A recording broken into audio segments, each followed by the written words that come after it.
Today we're going to be talking about small business development, both startup and growth, and all the resources and information that's available to help you get your business off the ground. Hello and welcome to ProfileTree TV. We're here today in the Innovation Factory in Belfast, and we're very excited to have Rosemary Morrison in with us today from Directus, who works a lot in the small business space. So lots of good helpful advice and tips today. I'm going to pass over to you, Rosemary, if you don't mind, and let you introduce yourself, and we'll get to hear all the wonderful advice you're going to give us. So over to you. Okay, thank you, Michelle. Thanks for having me. You're very welcome. Yes, I've been working in this sector for 16 years, small business development, so it's training and consultancy. And Directus is, well, the word means to lead or to guide, so that's what I hope to do. I work with startup and growth businesses. Interesting. So you're obviously working with small businesses and startups a lot. Are you seeing a common theme or vein on the skills gap or knowledge gap that people, want to improve on or help develop their business?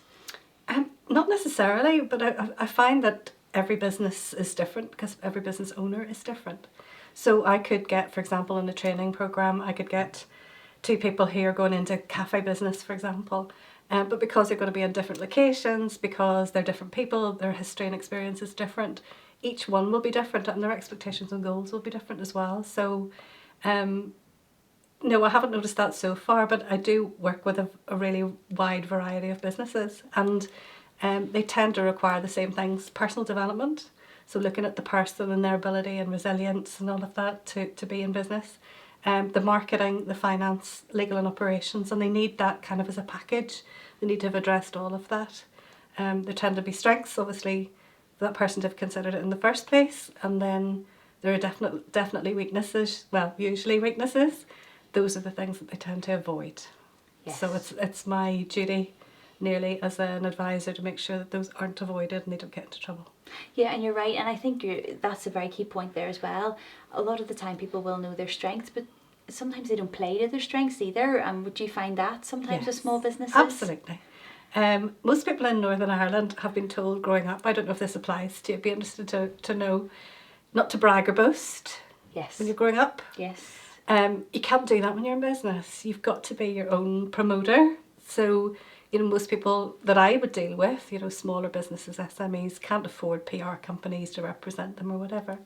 So they've got to learn to sell themselves. And a lot of people find that very difficult to actually sort of push themselves on out of their comfort zone and actually to promote their own companies, their own businesses. No, you're right, and obviously I've worked internationally in Egypt and in Dubai, and I do see that it's almost like a personality trait sometimes with Northern Ireland. People are very quick to put themselves down rather than to big themselves up. Definitely. You always notice the exceptions, actually. Yeah, it's funny, isn't it? And they actually should be the people everybody's following and then copying them. Yeah. And in terms of, obviously, as you say, self-promotion, getting your word out there, how important is marketing for small businesses? Huge. Absolutely huge. I actually have just left a client. I obviously can't say who that is, but I met a client just before I came here, and I asked her about route to market, and I asked her about marketing, and she's got a budget for marketing, but she's no idea actually. And it's a product, so we've really got to look at the best route to market for her product. So it's a tricky one, and the difficulty is, I'm a marketer as well. None of us know what's going to work. We just have guidelines on what's worked before, what's worked for similar businesses, but it can easily be a lot of money spent, and you have to think very, very carefully how you're actually going to get the right message to the right customer, because it can be a very expensive business. It can be, and the fact that she's actually set a marketing budget aside it's great. is great, because she's actually identified the importance of it, because we would find people don't maybe value marketing and don't realise that actually it's very integral to the success of a product or a service. Absolutely. And so tips for marketing, do you have any small businesses, especially starting out, that maybe don't have a massive budget? I would say, I'm a big researcher, so I would always say do your market research. To me, it's the foundation on which every business is built. The more information you get, the better decision maker or manager you are. So I'm a big advocate for understanding your market, understanding who your competition are, understanding just exactly what your customers are looking for and where they look for information. Because you can throw an awful lot of money at something and get no return. And most small businesses can't afford that. The worst example I remember was, many, many moons ago in East Belfast when I was training there for them. One guy had spent, and he was a one-man band, £8,000 on sort of yellow pages and directories. And, I was just sort of thinking, he'd done it long before I met him. What would it take in terms of his profit, his turnover and then his profit to actually get a return on that spend? It just didn't make any sense. So, so top tips for marketing: really do your market research, understand your market, make sure you're sending the right messages to the right people, and just plan it carefully. Yeah. No, and you're right. I think it's that research. People think maybe social media is the answer because everybody else is doing it and that's what I should do. And it maybe isn't the best route for them, maybe it isn't the best way to reach their customers, but maybe a bit of research in the background would tell them that very, very quickly. Yeah. I'm also a big advocate for people building a tribe. So building a group of people who actually understand what it is that you're trying to do. So, let people know what's coming before it's there. Yes. So try and sort of, not string them along, that sounds wrong, but, to try and sort of give them an idea of what's coming, generate interest first as well if you can, not just sort of keep it all to yourself and then just go wham, here it is, now who wants it? I think it's useful to let people know what you're doing. Sometimes. Yeah, before, as you say, give them those breadcrumbs, isn't it? Yes. Lead them down the path that you want them to go before Absolutely. it's, because as you say, you can't expect just to release something or a product and everybody suddenly loves it and comes flooding in and wants to buy it. Build your tribe and build your advocates, the people who want to support you as well. Yeah, and I know you obviously talking from experience as well because you had your own small business, which you've had a few. So maybe you want to tell us just about your experience in that as well. Oh my goodness. How far back do I go? Food retail and outside catering was the first one really when I was 24. Wow. So you started young then? I did start young. I'm going to tell you and be very honest about it. It was sheer necessity. Yeah. I was doing a business studies degree in Jordanstown and I wasn't enjoying it, and my husband was working in Germany. My husband to be was working in Germany and he basically wanted me to go with him, and I said, well, I can't, I'm studying and you'd need to marry me. So he said, well, I suppose I'll have to do that then. So anyway, long story short, I quit university, married him at 20, ran off to Europe for 2.5 years, which was absolutely glorious. For my sins, did cigarette promotion for Philip Morris and so on. So did some sort of sales promotion work. Didn't work very much out in Germany or Holland, but when I came back, my husband in 1.5 years had put on 1.5 stone because someone as a wedding present had given me Delia Smith's cookery book. To this day I still don't have a catering qualification to my name, but I filled a freezer full of all these goodies, and he was coming in from night shift eating 3-course meals and things. Ridiculous when I think about it. When he came back, he was out of work and I was out of work, and of course I'd left without qualifications. I hadn't got any experience in working much in Northern Ireland, so I had no one current, to give me testimony and that I was a good employee. And it seemed very natural for me to set up my own business, selling the things that I found that I couldn't get in Northern Ireland that I was buying in Germany and Holland. Yeah. So my thinking was, if I'm looking for those things, then maybe others are looking for them too. And we set up a delicatessen outside catering business with little or no experience in Stranmillis in 1986. Wow. So, and we ran that as a partnership, myself and my husband, for 4.5 years, and sold it as a going concern, and then did exactly the same thing with the same brand. It was called Cuisine, with the same brand in our hometown, which was Newton Ours, and that was literally to cut off an hour off each end of the day. Was an hour's travel to Stranmillis each way. So it was to try and save us a little bit of time.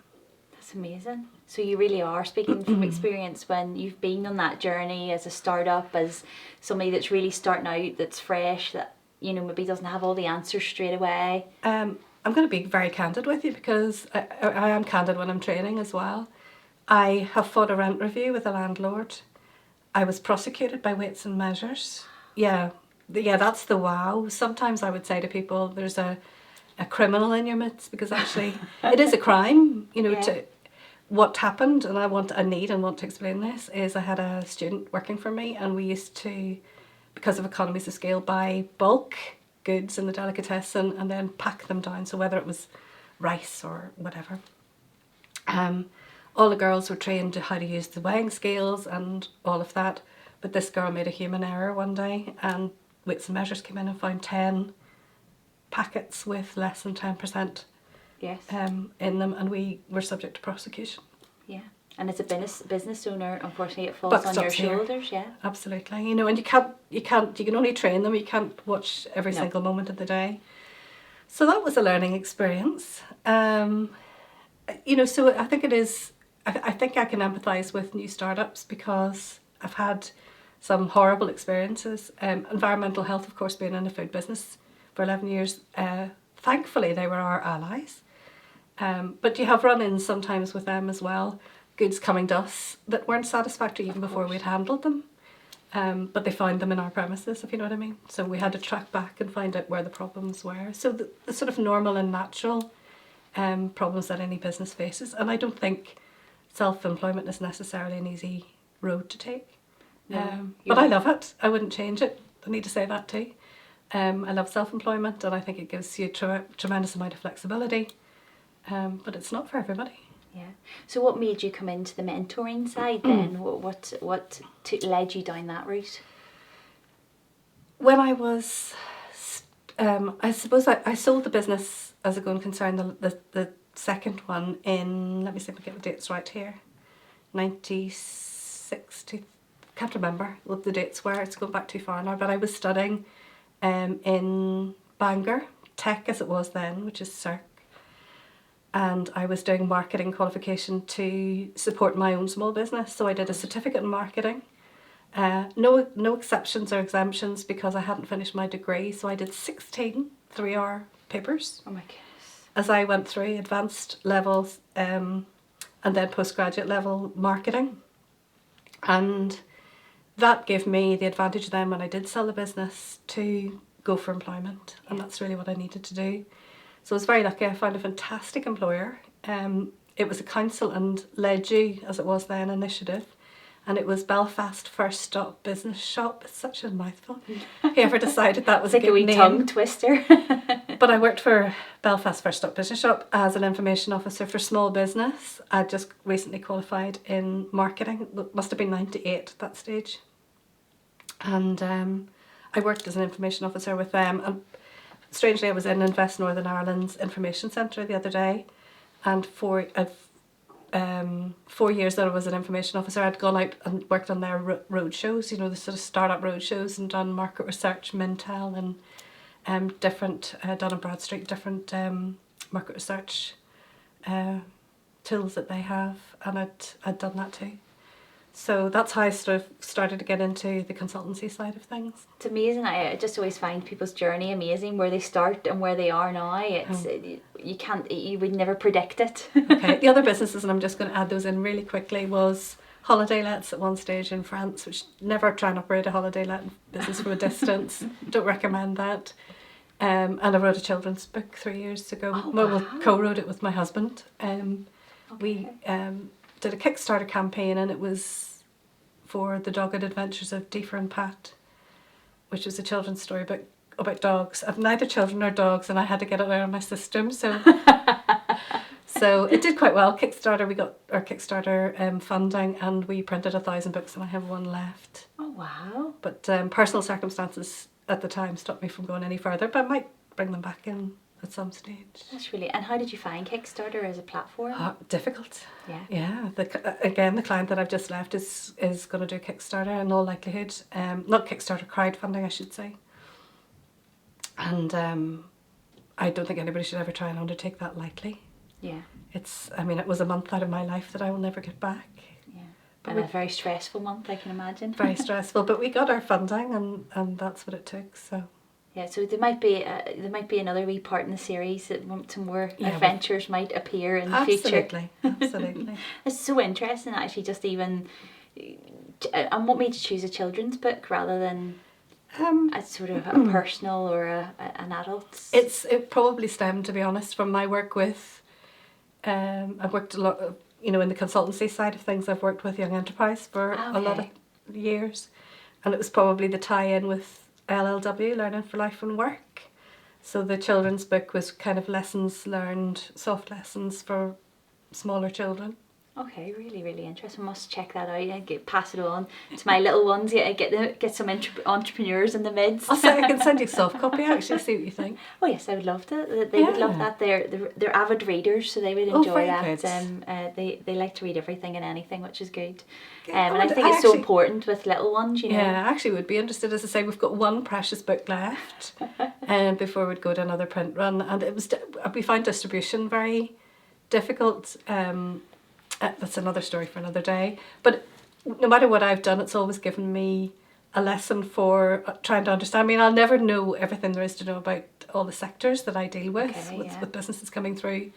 But all the things give me insight into how difficult it is to get a book to the market, and all of all the other things. No, and I think you're right. I think, especially when you're starting a business, you have to take those lessons on board and chalk it down to, okay, that didn't maybe work out exactly how I planned, but actually it's taught me something very, very valuable that I can actually use in the future. And I mean, that's the way you need to treat mistakes and tough times and stressful times. Otherwise, you shut shop and you say, right, enough's enough. It is the one thing that I'll say about small business owners is, you need a tremendous amount of resilience. Yeah. And just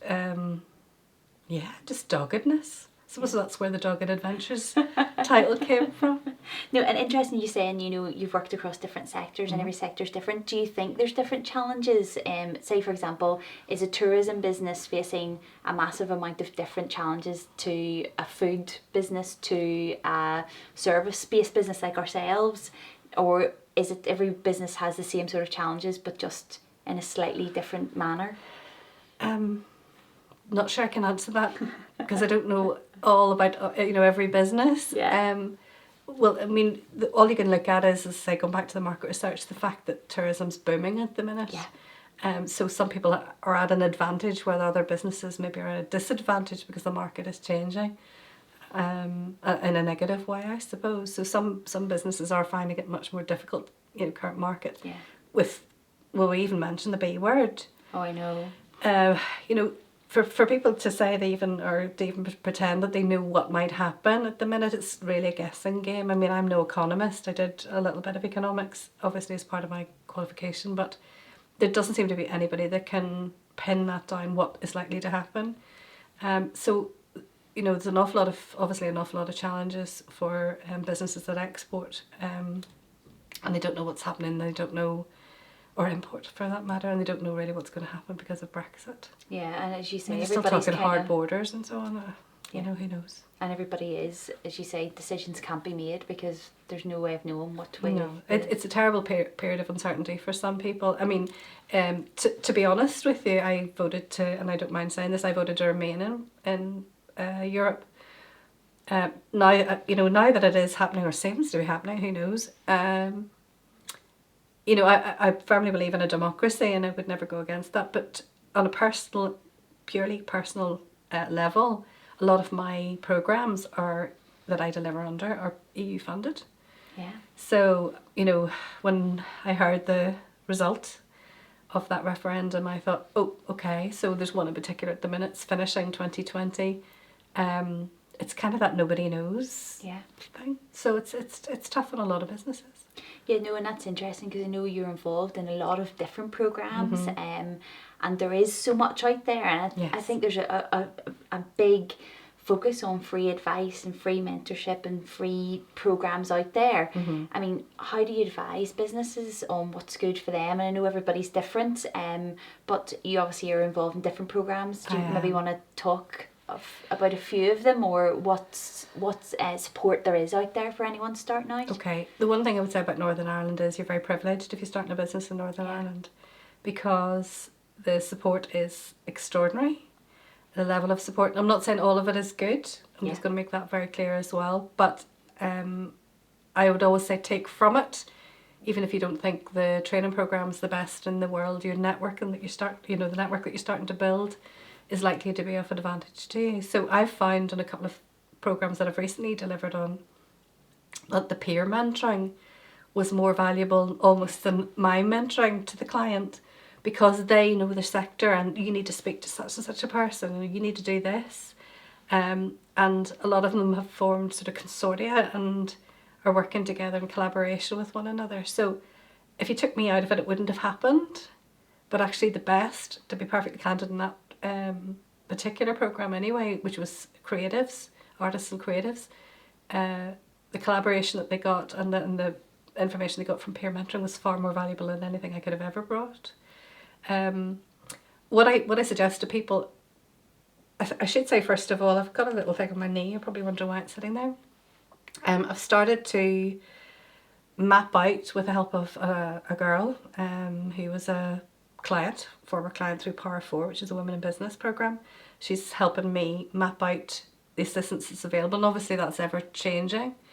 But there's lots of startup programs, there are lots of growth programs on at the moment, the majority of which are free of charge.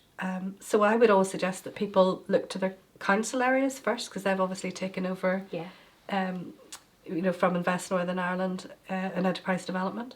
So I would suggest that people start with the councils and find out just what's available, but don't think it's only the councils that provide that information or that assistance, because there's lots of other great organisations out there. I've got to sort of put a spoke in for, I suppose, Women in Business. Yeah. I'm going to say as well that women actually have got an advantage in Northern Ireland as well over men. Whether or not that's a good thing or a bad thing. It's good if you're a woman. It's good if you're a woman. I get lots of feedback from men saying, why do we not have this too? I'm sorry, but I can't answer that. It obviously was identified some years ago that if the number of women entrepreneurs met the number of male entrepreneurs, that our economy would be so much stronger. So a lot of emphasis was put onto female entrepreneurship. So Women in Business offer great programs as well and support, but there's many other organisations out there as well that offer support in one way or another. Yeah. So it's definitely worthwhile reading around. I do think that for the client it's very difficult. So what I'm going to be doing is mapping as much information as I can, and I'm going to make that available on my website very soon, because I've realised that it's a minefield and people keep coming to me for advice, and sadly, as a one-woman band, I can't just give out free advice all the time. I could be paid all day in cups of coffee, and I've made a decision a couple of years ago. If someone wanted to sit down and see me, I would have to charge for that. Yeah, of course. But I still want to make a certain amount of information available to them free of charge, and that's what I intend to do. And that's an amazing resource to have, because as you say, there's possibly programs out there people haven't even heard of, don't know exist, don't know if they'd be right for their business, and by being able to just access your website and see that, they can probably make quite an informed decision pretty clearly before they're going down the route of maybe, going onto a program that's maybe not suitable for their business at this stage, or that maybe they're too far advanced. So absolutely. No, I would encourage anybody to contact me, and and I'll certainly signpost them. If they want to sit down with me, that's different. But most people just really want to know, who should I be talking to, and I'm happy to direct them with that. Yeah, and back to Women in Business as well. Just very interesting, you're saying about you did the Power 4. Yes, how did you find that? I delivered on it. Oh, you delivered on it? Yes. Sorry. I delivered on it. I was coordinator on 2 of the cohorts. Wow. They're up to 8 cohorts, but sadly Power 4 it's going to be superseded. It's gone. The Power 4 programme has actually gone now. And it's been superseded by something which hasn't been announced yet, which is going to be in conjunction with the councils. Wow. So it's coming, I think, in and around February, March time, and to my knowledge I'm involved in it, delivering again. But fantastic programme. I mean, the talent that has come through there, and the collaboration that's come from the women working together. I mean, for instance, is only, I'm going to give a wee boost to one of my businesses here, but one of the more recent clients, Claire, whose business is Eatology, which is all to do with obviously nutrition and the mindset around eating. She was doing workshop on Sunday last, and she put a call out, and another par of 4 women who didn't know her gave her goods for her goodie bags, and Wow. you know, so they seem to form a very sort of strong and close bond.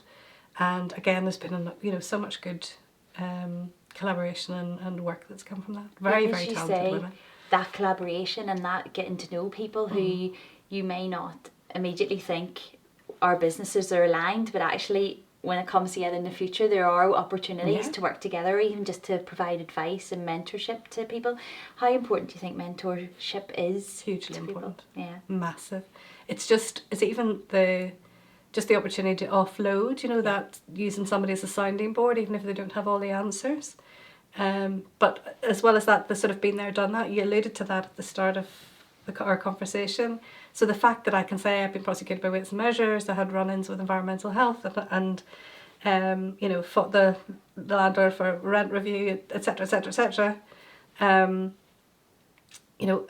The fact that that these women have done that, or gone on a similar journey, and I can look at that and reflect on that and say, I think you should.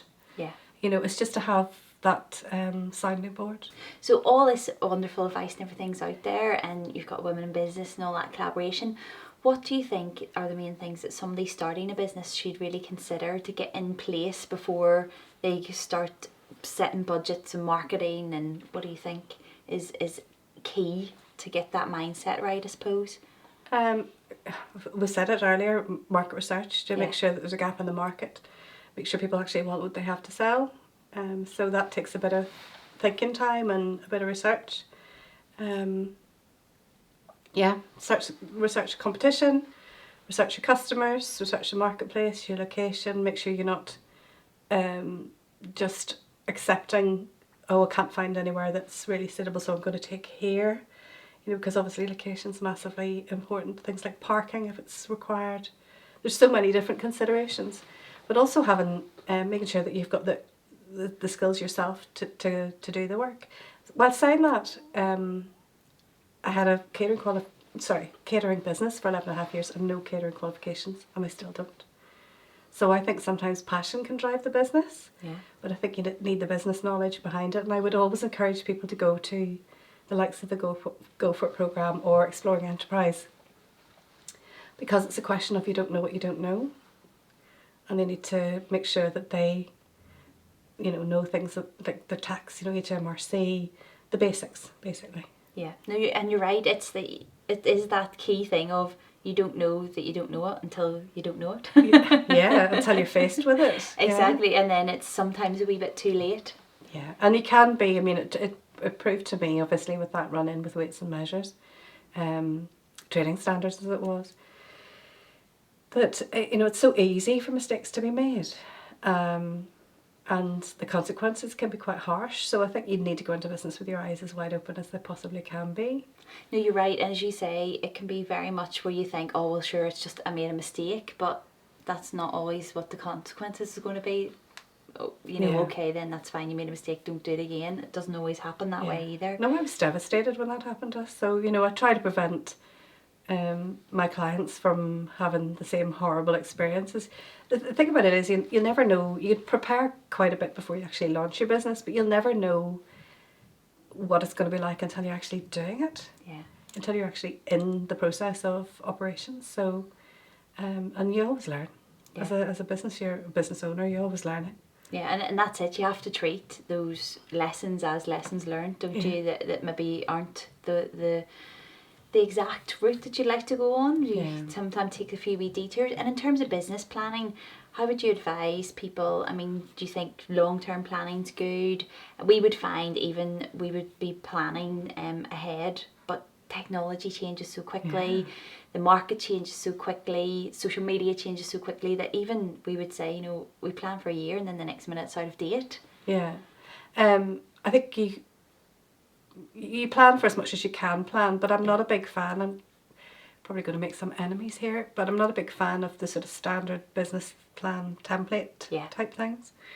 I believe in the finances being really as tight as you possibly can make them. So I think to do spreadsheets is obviously very important, and really to take a good hard look at a couple of different scenarios for that. In terms of the mistakes that I see being made almost all the time with small business owners, is they run out of money before they have the opportunity to be profitable, because they haven't got enough of an allowance for working capital at the start of their businesses. They don't realise that if they're giving up employment to become self-employed, they're probably going to need to take their salary, and then where's that salary going to come from initially when you're maybe not generating an awful lot of money? So sorry, I've lost my thread a little bit. No, I'm just saying about business planning. Like, how important is it to have that bit of paper with your planning on there? And I think some are better than others. I'd be a bigger fan of something like the business model canvas than I would be of the sort of traditional business plan, which tends to go from, top of the desk, and maybe you need it for, the bank or for a funder of some sort, and then it goes to the top drawer, and the middle drawer, bottom drawer, the trash, or never the to be seen shredder, again. never to be seen again. And a lot of people don't refer to it, where something like the business model canvas is a more fluid look. I do think it's useful, again, it depends on the scale of the business, to look at sort of 1, 3, 5 year plan, depending on the scale of the business. But you're right, I think you do need that plan, but as you say, the format needs to be probably a working document rather than something that absolutely set in stone, set it out, and that's what you're going to live by, because you just can't. Yeah, I find that, I've done many as a plan for the likes of, obviously, the enterprise agencies and so on. I don't do them anymore. But you find that as soon as they're printed, basically they're out of date, because something has changed, something fairly dramatic sometimes, whether it's the location, the office space, or the maybe, And as you said, even you don't know what your business is going to look like until you start. So as much as you can plan for what you think it's going to look like, that's necessarily not going to translate. I think it's really useful just to make sure people have kind of ticked all the boxes and thought, make sure they've sort of thought through the process properly. But I'm not a big fan, as you say, because they're a bit static. Yeah. And just, you mentioned resilience earlier as well, and obviously business owners having to have resilience. How do you build that resilience?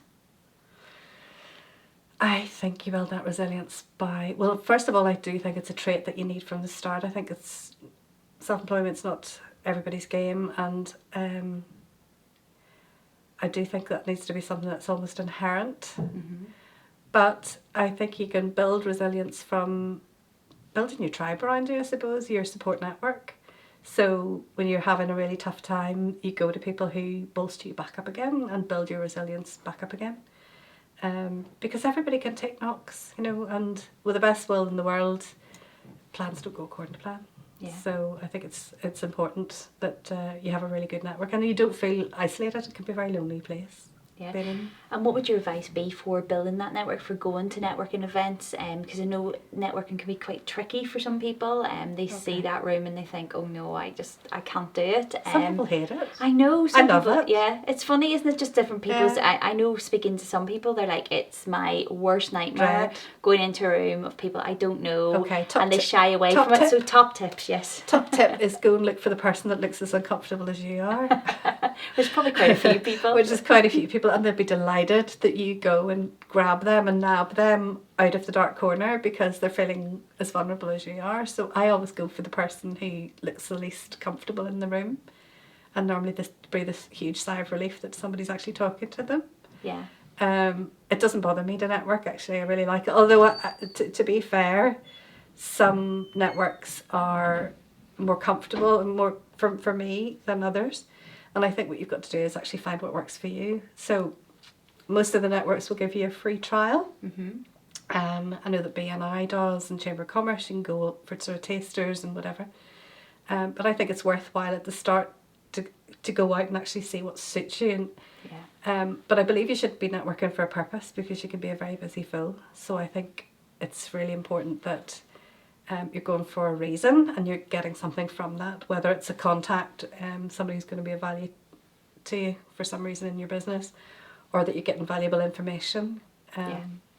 So, because you say you could be out networking, chatting to people all the time, but actually morning, noon, and not night, doing anything with it. No. Which is pointless. It needs to be, you need to have, as you say, either it's meeting people, gaining advice, even if it's networking with some sort of training. Yeah. If the trainings, I mean, I've spoke to somebody recently and they said to me, I only go to networking events where I know I'm going to learn something, so I know I'm definitely going to get something out of it, even if I don't meet anybody. So yeah, well, I'd be a bit the same these yeah. days. My colleague that I worked with on a couple of programs last year, Ashley Watson, she has a business called Copper Square, and we fit very well together. I'm sort of more, I'm strategy and sort of more traditional marketing, if you like, the bigger picture, and she does digital social. But Ashley and I started a small networking group called Fascinating Company. Okay. And we've sort of put it on the back burner a little bit because we've both got really busy, but when we'll come back to it again. And when we do bring people together, I have this silly term, I suppose, called giveaways and takeaways. Yeah. So what I want people to do is give me, their top tip, and tell me you should be reading this or you should be doing that, or this person, they're really good at this. So that everybody gets to take away a valuable piece of information for their business, something they can actually implement, or a new contact to chase, or potential new customer, or whatever.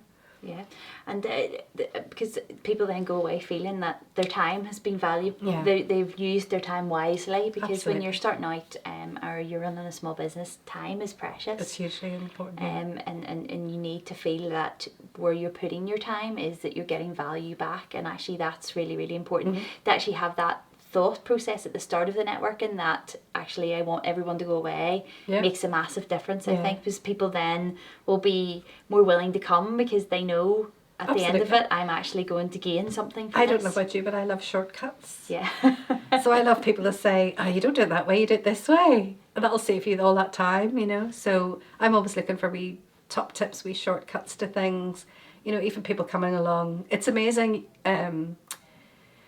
It's going to sound odd to realise what some people don't know that you think is very obvious. Yes. Yeah, no, you're right, and we would even see that, especially doing video and doing tutorials and things, and it is actually assuming that people, just because you know about it, because you're in that field, it's not obvious to everybody else. Yeah, no, Ashley and I did a programme for Ards, in fact we did 2 for Ards and Northdown last year. Seems strange saying last year. Only last week. Not that long ago.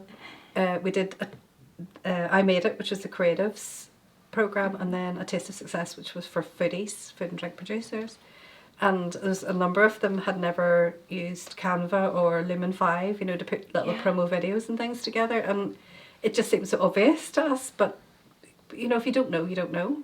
No, so, and if your business day in, day out is food and preparing food and organising food and distributing it, you're not really near a computer, so why would you even be thinking of that? I know. And some people aren't very techy, that's the other thing that you have to realise. I mean, I come from a generation where, we didn't have computer science in school or anything like that, so anything that I'm learning, and that's why I love the top tips and shortcuts, because I don't want to have to, spend hours milling over books. I want people to show me shortcuts.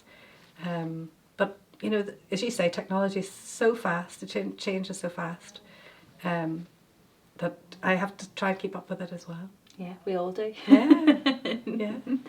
No, it's been so good to have you in today, Rosemary, and we've learned so much all about small businesses and starting out, and if anyone really did want to even just get some signposts and get some advice or get some mentorship from yourself, what's the best way to contact you? Okay, my preferred platform's LinkedIn. Okay, brilliant. It's just a professional network, so that's why I like people to contact me that way. If I'm in training or I'm mentoring, my phone is off or on silent, so by far the best way is to message me on LinkedIn. And I'd love to, I'm very nosy by nature, by the way, so it's very good to sort of get to know people and who's in the circuit. And I'm gonna test you actually. Do you know what a Rolodex is? Is that one of those things that used to, years ago, it was like a wee contact thing, and my you twirled it over? I've given my age so away. But years ago, you used to have something sitting on the desk. Yeah, and it was basically your cards, if you like, your business cards. Just as a top tip, my LinkedIn is my Rolodex. So if I need to look for a solicitor or a graphic designer or whatever, I will actually look to see who's on my LinkedIn. So I would always suggest that people make themselves aware, of who's on it, because that's the thing. You maybe have a lot of connections. You don't maybe see all those people all the time, but as you say, it's a that's my perfect go-to. opportunity to have everybody there in one place. Yeah, so that's my go-to. So please link in and then I'll know who you are and what you do. Thanks for that, Rosemary. That's all from us today at ProfileTree, the content marketing agency at the Innovation Factory in Belfast. I really hope you enjoyed today's video, and we'll see you all again tomorrow.